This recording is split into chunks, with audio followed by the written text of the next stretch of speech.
Hey everyone, and welcome back for another deep dive. I know you guys love this topic, exploring the possibility of life beyond Earth.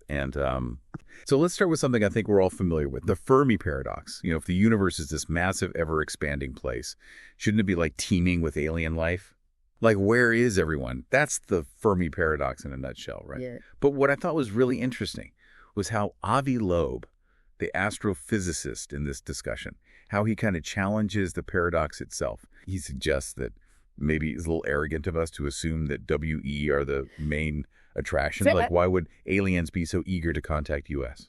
Exactly. It's a really humbling perspective, isn't it? Like Loeb points out, the very premise of that paradox assumes that humanity has this inherent significance in the grand scheme of the cosmos. But what if we aren't? What if we're not as interesting as we like to think we are? Right. Which leads us to this other wild idea, grabby aliens. And we've all kind of heard about this. But imagine civilizations out there that are just all about expansion. They're gobbling up resources across galaxies like it's an interstellar buffet. Wow. And Robin Hanson, the economist in the discussion, he has this really interesting take. He says, even if most alien civilizations are peaceful, the very nature of growth and competition might naturally favor the ones who are, well, a little grabby, like a cosmic survival of the fittest. It is. And that's where this whole concept of the thick tail comes in, which sounds kind of strange when you first hear it. But it's a statistical idea. That helps explain why even incredibly rare events can have this huge impact, especially when you're thinking about something as vast as space and time. Like, for example, you're more likely to catch a common cold than you are to get Ebola. Right. But when it comes to events that could wipe out a civilization, it's those rare, extreme events that we really need to be thinking about. Okay. That's a pretty intense thought. So even if these grabby aliens are incredibly rare, they're the ones that are going to leave the biggest mark and the ones we're statistically most likely to encounter first. Which makes you think about those recent UFO sightings. Right. Is it just our government keeping secrets? Or could it be something a little more out there? Loeb actually puts the probability of UFOs being alien, somewhere between 1 in 10,000 to 1 in 1,000. Those are some pretty intriguing odds. Oh, absolutely. And while Loeb definitely acknowledges that, he also stresses how important scientific investigation is, which is why he launched the Galileo Project, to actually gather more data on UFOs, analyze it objectively, and approach the whole question with a truly open mind. And I love that because, we're so used to people just immediately picking a side. Are you a believer or skeptic? But how about we look at the evidence objectively? It reminds me of Copernicus and Galileo, how they challenged the entire way everyone thought about the universe centuries ago. And their willingness to question things, to follow the evidence wherever it led. That's what revolutionized our understanding of our place in the cosmos. Yeah, and it makes you wonder if we're maybe on the verge of another one of those revolutions, the evidence of UFOs. Potential alien life, it might be out there, waiting for us to find it, to understand it. It's really just about being open to the possibility, about challenging what we think we know and embracing the unknown. Okay, so we're talking about all these potential alien civilizations out there, maybe even the grabby ones. But let's be real for a second. How would they even get here? Interstellar travel? That's some serious sci-fi stuff. Is it even possible to be grabby on a galactic scale? Well, that's the billion-dollar question, isn't it? I mean, we like to imagine, spaceships just zipping across the galaxy like we see in the movies. But the reality is, it's way more complicated than that. With our current technology, we've got things like chemical rockets, which are, they're reliable, but they're slow. We've got light sails. Fast.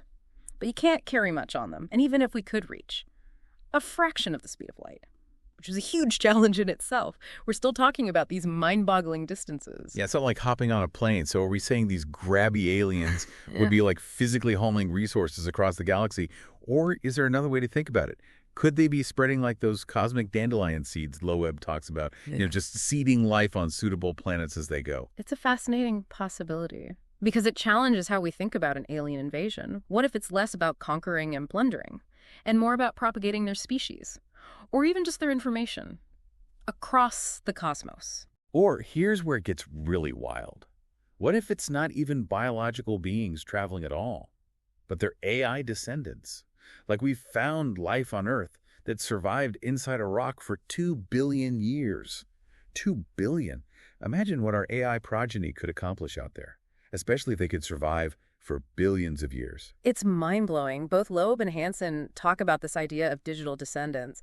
And it's incredible when you really think about it. AI that isn't bound by the same limitations as us. AI that can travel these unimaginable distances, maybe even existing as pure information. Okay, that's amazing. But also kind of terrifying. Are we talking about launching our future AI overlords into space?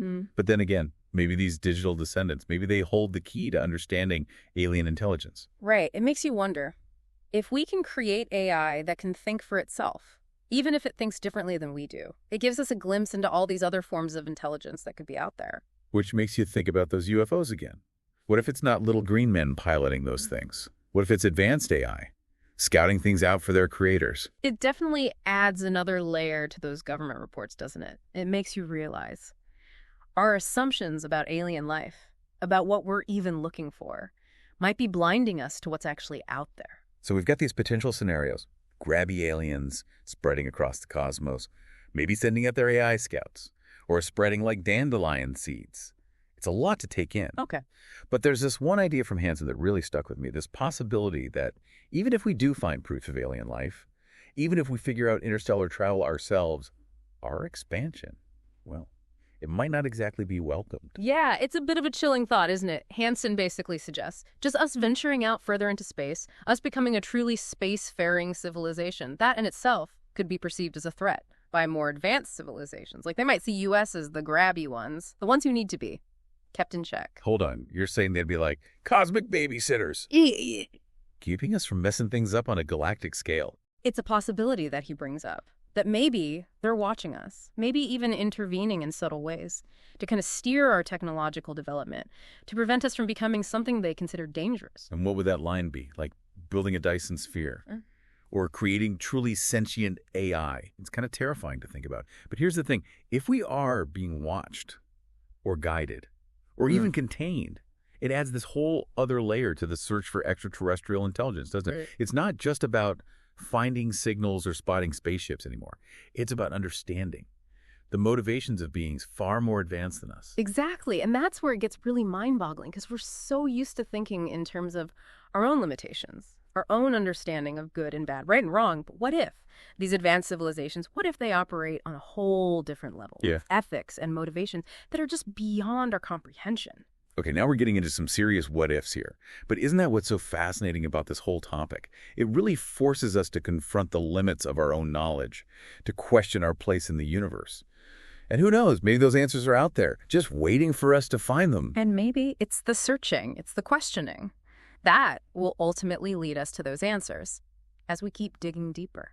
As we refine our understanding of physics and biology and consciousness, we might find that those answers were always there all along. It's like that saying, the only true wisdom is knowing you know nothing. We've covered a lot of ground today, from the Fermi paradox to grabby aliens, interstellar travel, even the possibility of being cosmically babysat. It's a lot to think about. But one thing's for sure, the search for life beyond Earth, it's more relevant than ever and way more mind-blowing than we could have imagined. And if you want to dive even deeper into these cosmic mysteries, be sure to check out Atmospheric Lights at atmosphericlights.com. Absolutely. And if you know anyone else who's fascinated by this stuff, don't forget to share this episode with them. After all, the universe is a big place. It's always more fun to explore together. Until next time, keep those telescopes pointed skyward and never stop asking the big questions. You never know what wonders might be waiting just beyond the next cosmic horizon.